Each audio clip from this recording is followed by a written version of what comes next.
You've tried logging and refreshing, maybe even restarted your console 3 times, only to be met with that dreaded server's offline message. Trust me, we've all been there, staring longingly at the Fortnite legend screen, that feeling of missing out when a new season is rumored or a big update. Drops is the absolute worst, but don't sweat it, because in this video we're diving deep into the official updates to tell you exactly when you can expect to jump back into the action.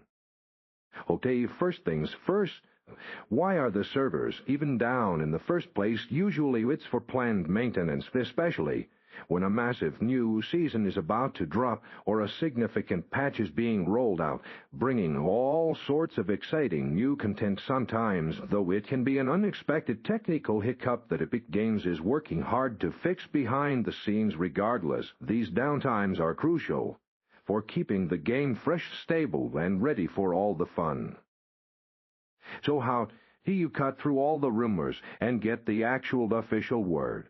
Your absolute best bet is to follow the official Fortnite status Twitter account or Epic Games' main social media channels directly. They are always super quick to post updates.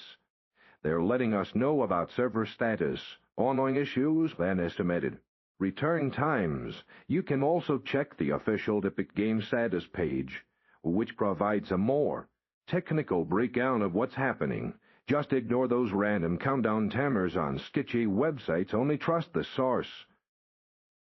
We know it's toad, but while the servers are down, there's not much you can do on your end other than wait patiently. This is a great time to catch up on all the leaks and speculation about the upcoming season or patch notes that Epic might have teased.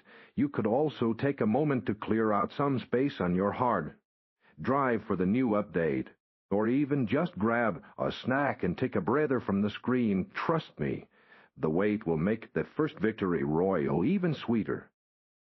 Now for the question everyone's asking, when exactly will we be able to drop back in? While there's no exact time etched in stone for every single downtime, major updates typically last a few hours, often aiming to be back up by late morning or early afternoon for most time zones. Epic Games is usually pretty good about giving us an estimated window, so keep a close eye on those official channels we just talked about. As soon as we get a firm confirmation, you know we'll be updating you right here, so stay tuned.